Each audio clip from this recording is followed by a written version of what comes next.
When Decision Making Feels Paralyzing by Melanie Barrett. There is no separate arbiter inside your body making decisions and choices. You have never made a decision or choice in your life.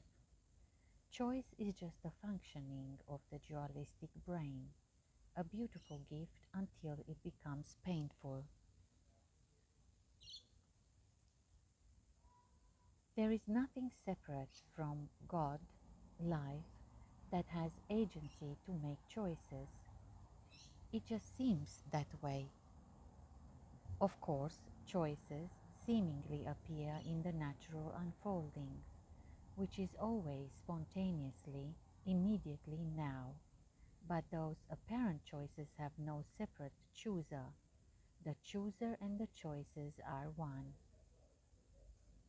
There is only wholeness appearing as separate characters making separate choices. Whatever road life takes, it's always in the right direction.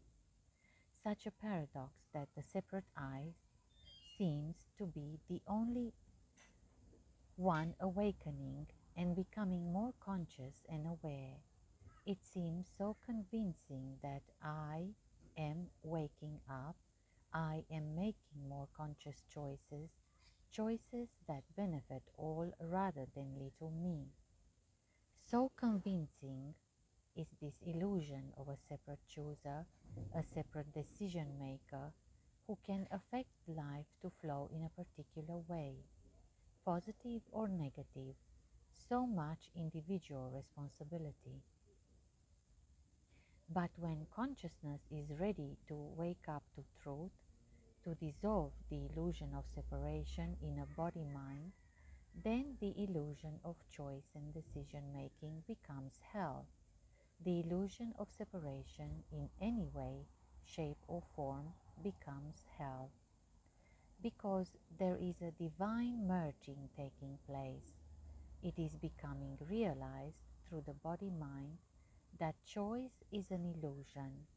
The separate chooser is an illusion. You never made a decision in your life. You are not in duality. You are not in time or space. Your brain seemingly made decisions because choice only exists in the brain, in the amazing illusion of time and space. Life is one fluid movement. It doesn't require choices to be made by a separate chooser.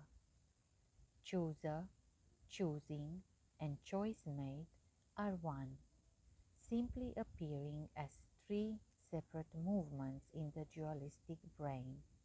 Magic. Like water can be ice, water, or steam, but it's all water appearing in different forms.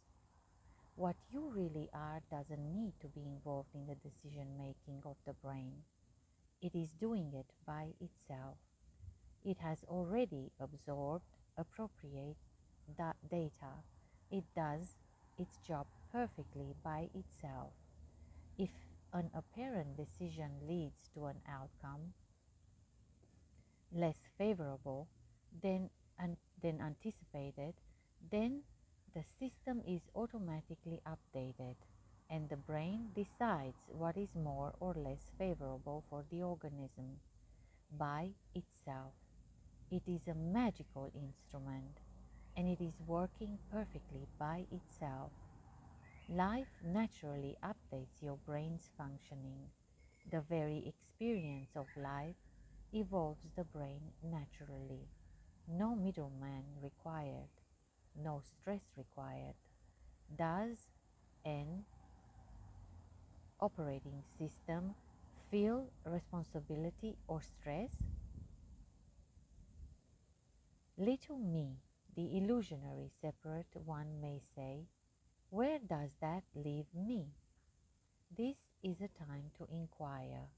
Who, where is this little one who thinks they need to be involved with life decisions? The little one who feels so instrumental in life's natural unfolding. And you'll simply find beautiful empty space. infinite freedom, your true nature. Life was always happening by itself. The appearance of choice or free will is a beautiful gift as a functioning within the human brain. But if you feel debilitated by the idea of choice, it may be because that which you really are, consciousness itself, is waking up to itself through your form. What you really are is never affected by any appearance. It reveals and plays as your character. It is eternally free. It knows that nothing is serious, although it may appear to be serious decision-making. So next time choice seemingly appears, a decision needs to be made, and there is discomfort and confusion. Instead of spinning out of control in the mind, come back into the body and feel the feeling. It may be discomfort, confusion, fear of getting it wrong, paralyzes, etc. Just let the feeling be completely felt. It is showing up to be allowed. Breathe deeply into the belly. Open, open, open, and let go. Let God. What it means to happen will happen anyway, regardless of your illusion of choice. We were never the ones writing life's story, just God's divine characters.